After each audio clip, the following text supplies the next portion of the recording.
I'm sure you've heard me say this before, and I'm sure as hell you're going to hear me say it again before this review is out, but it cannot be stated enough. Mad Bull 34 is fucking nuts. It's almost impossible to catalog everything about the show that makes it nuttier than a jar of chunky peanut butter. It's the kind of out-of-control insanity that you'd find scribbled on the walls of an insane asylum in an H.P. Lovecraft story. Want to know something depressing? The guy who wrote the manga that this show was based off of also wrote Lone Wolf and Cub, one of the most important and seminal works in Japanese comics. It's a fucked up world we live in. We begin the third episode with the show throwing us a baffling change-up. A sure-to-be rape victim that's a brunette. Huh? Mr. Edwards, is it true you raped and murdered Linda Bernard? Mr. Edwards, can you honestly say you didn't? Out of the way! And is there any truth in the rumors that you have been involved in other rape offenses? Back off, lady, or you're gonna be in trouble. Are you getting this? This is intimidation, harassment of the press! Now that's ballsy journalism, people. Obviously, this girl's been reading Nancy Grace's How to Be a Crotchety Self-Righteous Bitch and Get Paid While Doing It. Turns out Chipmunk here seems to be an old acquaintance of Debbie, who goes to her after seeing the taunting broadcast. Debbie fears for Chipmunk since she's been making herself a target for Don Bastardo from earlier. I've been skimming over this so far, but now's as good as time as any to bring up the fact that this show looks butt ugly. It's obvious that there was a different animation team between the second and third episodes, as colors seem to be even more washed out than before, and yet they still managed to leave the same trademark English lettering, unless of course they truly are paking in a paking lot. You two, what are you doing here? Sleepy thought he'd better drop by and be Jackie's personal bodyguard tonight in case she's attacked. She's a close personal friend of yours, Perrine. I'd be neglecting my duties as a police officer if anything happened to her. Who the hell are they? They're my friends. I work with them down at the 34th Precinct. Oh, wow, and they came all the way out here to protect me? That's really nice of them. Yeah, and I'm married to the little one. At least I think I am. It's never really been made clear. Sure enough, a warning is sent to Chipmunk to lay off her questioning, as they run in to find her cat having been roasted alive. It was meant as a warning. I won't let him get away with cooking her pussy. Hey, shithouse. I'm supposed to be making those jokes around here. You're supposed to be hot gluing shotgun shells to your taint or something crazy like that. Chipmunk reveals herself to be nothing more than a blubbering pussy as she receives a call from Don Bastardo telling her to stay away from him. He further tells her to look out her window, where she sees a small glare of his cigarette lighter. And this is enough for her to run screaming out of her apartment and all the way back to the paking lot.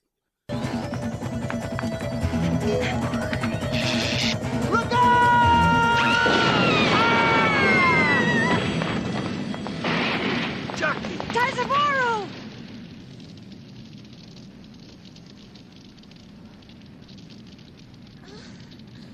Taizaburro!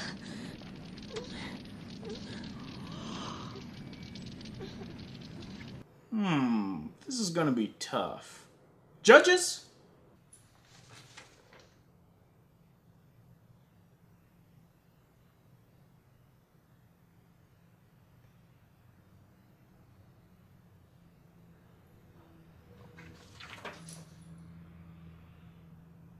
It's unanimous.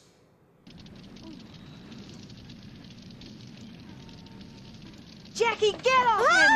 Step off, bitch. He's my man. I think he's my man, at least. Why haven't we established this?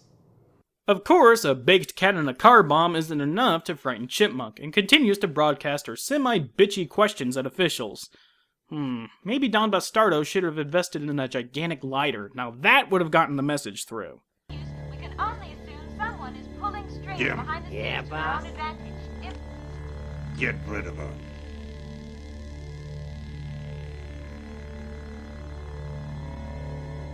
Right. I'll do it. I love the color of red wine. It's just like freshly spilled blood. Now, if you'll excuse me, I gotta dig up Anne Frank's corpse and have her strung up like a marionette so she can star in my adaptation of Springtime for Hitler. Just not enough hours in the day for me. We cut to Debbie and Chipmunk talking over dinner on why Chipmunk wants Don Bastardo nabbed especially. She brings up the fact that all of the DNA evidence gathered from 8 other sexual assaults, one ending in a murder, all match Don Bastardo's. This damning indictment still isn't enough to blood! Seriously, Madball 34, what the fuck? It doesn't take long before a hitman attempts to shoot Chipmunk, but Shithouse and Eddie manage to save the day. To thank him for saving her life, Chipmunk does Eddie a huge favor by publicly broadcasting his face and name, telling everyone how he is her personal bodyguard. Officer Diazepro Eddie Ban. This brave young officer has now saved me from 2 vicious attacks. I owe him a great debt of gratitude. And this is where he lives, and these are the names of his family members and where they can be found at any given time of the day. And, he also has a 3rd vestigial testicle. To show my thanks to this young gentleman, I'd happily agree to marry him. Then he'd always be there to protect me. Even on long, dark evenings when we'd be tucked up in bed together. Abandons all sense of professionalism and emotional detachment for the prospect of marriage. She's a woman. Ayo! Yeah, I don't mean to make a habit out of doing this, but really, when the show throws me a fat slider like this, I gotta swing for the fences. We cut to Scarface from earlier, trying to hire a team of assassins called the Zalumang. So Dan Bastardo hires a guy to kill Chipmunk, who in turn hires some other people to kill Chipmunk. When did hired killings turn into government bureaucracy? And if you thought the show's treatment of women was demeaning, check out how every single assassin here sounds like they took speech lessons from Charlie Chan. Mr. Jim? Papi Wang, I presume. Yes, that is correct. Now, I believe you have some business that you wish us to take care of. Maybe. Depends if your people can handle it. Listen, Mr. Zhao Liu Meng are best assassins in business. We either fulfill our contract or else die in attempt. Was that fucking Rizzo from Greece back there? Why the hell do they all talk like they just took the last ship from Shanghai? Half of them don't even look Chinese. Seriously, that guy in the pink shirt is about as Asian as Mickey Rooney in Breakfast at Tiffany's. Anyways, the assassins' attempts to cut down Shithouse and Eddie are repeatedly thwarted, no matter how many motorcycles and chainsaws they can muster up. The assassins then decide to team up 4 lovely ladies to bring the 2 down, setting a trap for them by having a wounded cop send in a distress call. You'd think that would be clever of them, until you actually see what their ambush plan is. All they do is just shoot at them with shotguns, missing terribly of course, pointlessly sacrificing themselves in an attempt to pull a kamikaze, or just being run over. This has to be one of the most sloppy ambushes I can remember seeing. I don't even have anything to compare this scene to. It's just an odd, pointless battle meant solely for padding. Wait a minute, wasn't there a 4th female assassin sent? Where is she? Oh, she's having her own pointless battle in a hospital where Chipmunk is being treated after a failed assassination attempt. I was beginning to wonder why she wasn't with the other 3, but then I realized that this way, the creators could have a catfight with Debbie and the assassin when they rip each other's clothes off. Smart move. Of course, it doesn't take long at all for Shithouse to bust in and shoot the assassin, making for the 4th pointless assassination scene in less than 15 minutes. I don't know how much Scarface paid those assassins' contracts, but I assure you it was too much. For his sake, I hope they at least threw in a toaster oven in the deal. We finally, and I mean finally, get a scene that has some grounding in reality. After her boss tells her to drop the investigation, Chipmunk decides to quit journalism altogether because she realized she was endangering too many people. The editor told me to take a vacation, so I've decided to quit the Edwards investigation altogether. The whole business has led to far too many innocent people being killed or injured. Of course, this one single solitary moment of sanity is shattered almost instantly by Debbie here completely missing the point. Jackie, wait! I know you're lying. Ace investigative reporter Jacqueline Moyet wouldn't quit over a small thing like that. Yes, Debbie, over a small thing of people getting murdered and maimed, you dumb fucking And right on fucking cue, Chipmunk immediately manages to get abducted by Don Bastardo. But even more serendipitously, the coffee guy from last episode just happened to be in the trash can right in front of the limo where Chipmunk got abducted? What was he doing in there? Actually, I don't want to know. Coffee tells them where they need to go, and Shithouse pretty much takes it from there, ramming the squad car into a mansion and retrieving Chipmunk, who is in the middle of getting to know Don Bastardo carnally. Against her will, of course. This leads to the four of them getting caught in a crossfire of Don Bastardo's men in the mansion and the Chinese assassins, who pretty much decide to say fuck it all and send in not only a suicide bomber on a motorcycle, Suicide bombers on motorcycles! but also a fucking armored Humvee. Here's the plan. That missile launcher thing looks pretty heavy, which means he won't be able to change his aim so quickly. So if we charge the tank together and scatter, he won't know what target to pick, and I'll try to counterattack. That is actually pretty clever. What are you going to do when his attention is diverted? Are you going to climb on top of the vehicle so you can take him on hand-to-hand? Attempt to commandeer the vehicle so that way you have some firepower to take on Don Bastardo's men in the mansion. Or will he try to lift the several-ton vehicle with his bare hands and hope the assassin is dumb enough to try and shoot at him with the rocket launcher from this close of range and blow himself up? Well, just goes to show you how much I know. His bullshit plan actually worked. And I just died a little inside. Then the show tries to pull one of those is he dead or alive moments, with the hero walking through the wreckage battered but breathing.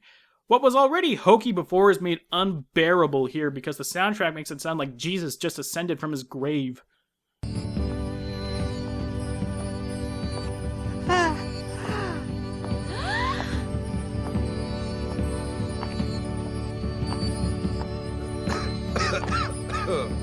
Sleepy! You're alive! Thank God! Sleepy! It's gonna take more than that to kill Mad Bull. And lo did Mad Bull walk through the fire and the flames. With his head aloft, he cried out towards the heavens, I am Mad Bull! I am the sun thy lord! It ain't that pretty bitchin'. The four figured that with the nearby news crew capturing their confusing and fiery battle, that it would force the government's hand and retry Don Bastardo, which they wind up doing. But it ain't over yet. We still have one more episode to go, and somehow, the show has yet to reach its peak of absolute mindfuckery. On we go. We begin our final descent into madness with a scene of cops being murdered by, the Green Goblin? Thankfully, three of New York's finest and brightest are on the case. All these injuries look as if they were caused by an extremely sharp knife. No shit, Sherlock. What clued you in? The stab wounds? Apparently, Gabi here has been targeting beat cops on patrol in New York, so it doesn't take long before Eddie and Shithouse become targets.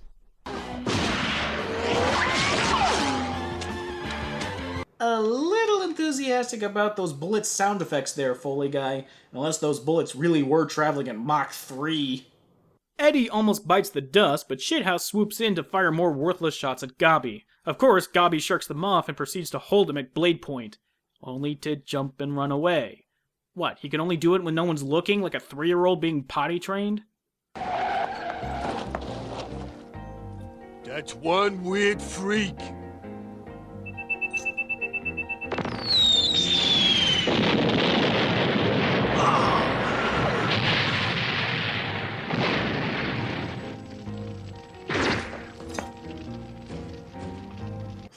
I like to think that Gabi here really wasn't flipping off Shithouse and Eddie, but was actually giving the bird to Schwarzenegger while ripping off Predator. Up until now, I've managed to avoid talking about the precinct's chief, but I think I'd be leaving out the true Mad Bull 34 experience if I don't bring him up. And after seeing him and hearing him, you'll know why I've dragged this out for so long. Ladies and gentlemen, gird yourselves. When you two have done examining each other's tonsils, perhaps we can get on. Now we need to discuss what the hell that thing out there is, and also why it seems to have such a hard-on for killing police officers. Oh God. It's like the devil himself cut off his own ass and sewn it to this guy's face. Dude looks and sounds like Roseanne Barr if she cross-dressed as Robert De Niro. He isn't in that many scenes, and thank God for that, but every time he is on screen and talking, 1,000 cats gather in the middle of Central Park and instinctively hack up a hairball. Of all the mind-bending and reality-questioning scenes we've witnessed, this guy is the one thing from this show that will stay with you to the grave. Fuck, This guy's face will probably hover over you as you lay in your deathbed, openly mocking you with its mere presence. Potato bugs will crawl out of his eyes, he'll start chanting an alien language that sounds like it's been auto-tuned, and the ghost of Abraham Lincoln will pop out of his nose to say some catty backhanded compliment about your wardrobe. This is what you'll see before you die, people!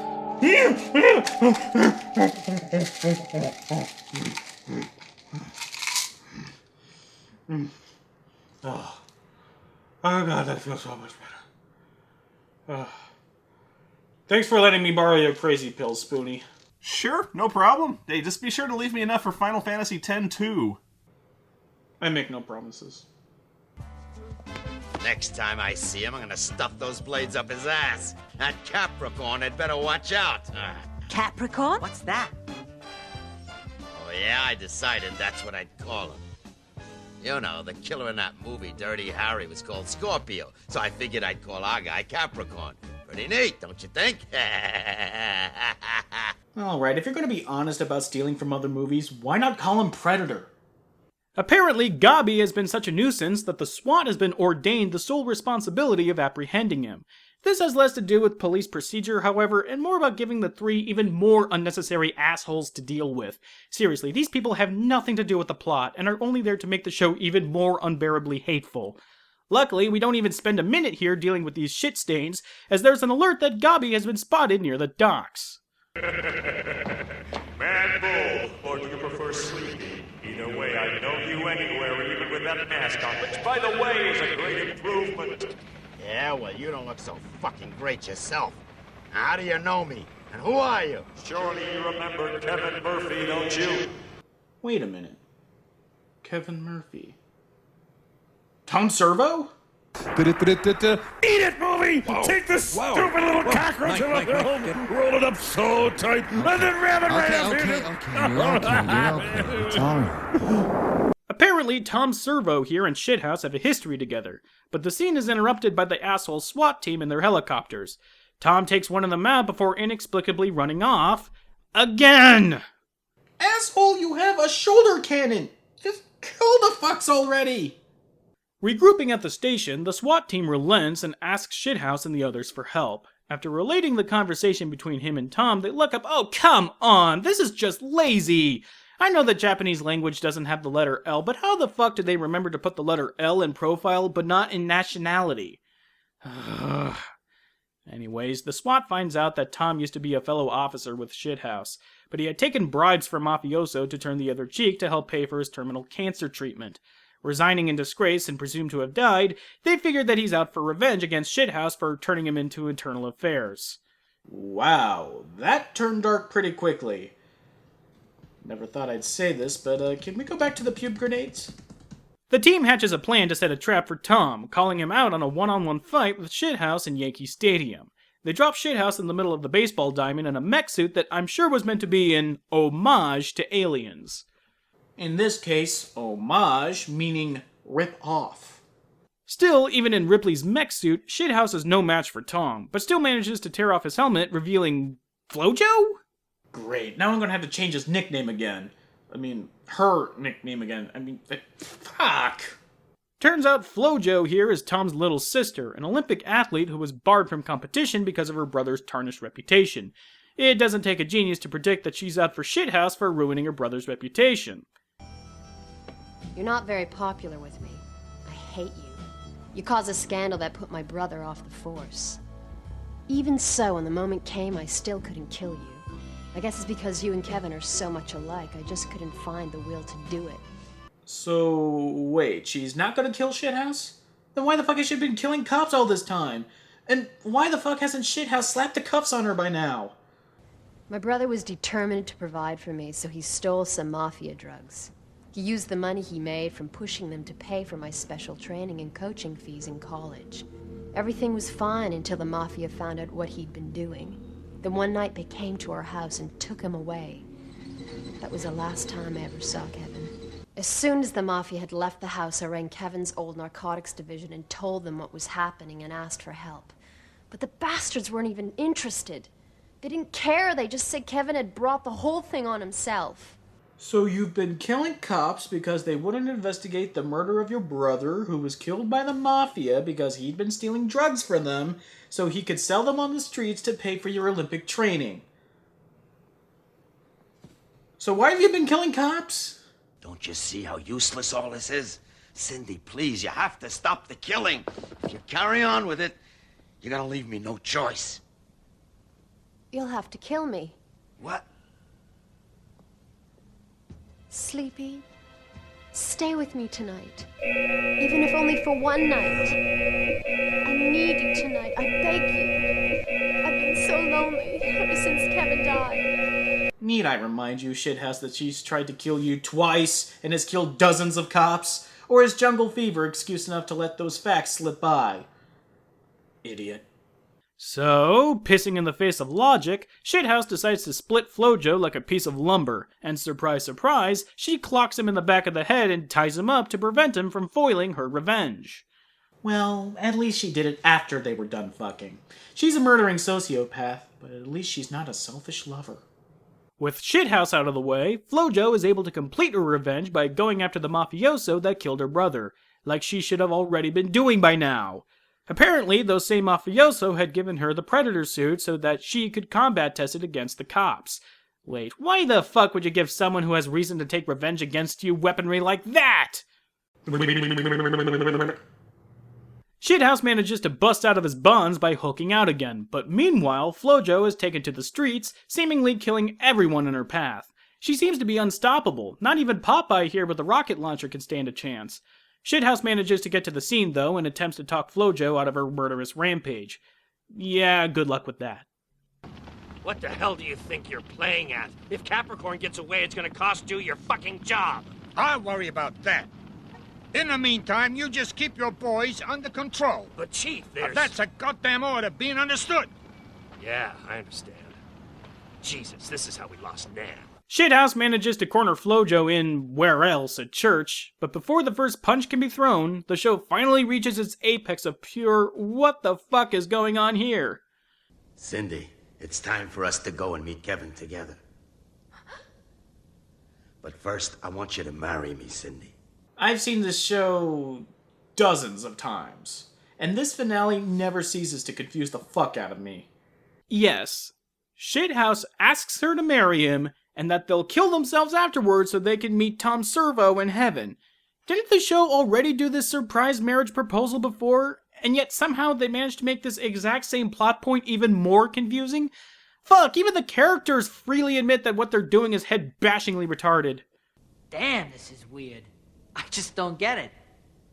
Why the hell does he want to marry her? Crazy! So, of course, they hold a short ceremony before climbing the bell tower to shoot themselves. Where the fuck did this scene come from? This show did not earn this sudden heel turn from cartoony violence and excess to somber, totally for serious drama. Hell, even if you were so inclined to let them have this scene, the overall ineptitude comes poking right through.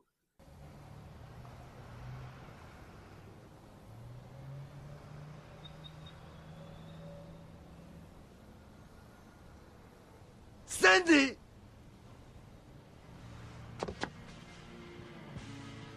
Cindy, why didn't you shoot? Tell me why. What? She did shoot! See? Look, there were 2 trails of smoke, one from each gun. She had to have shot. Jesus Christ, even when the show tries to take itself seriously, it still stumbles over itself.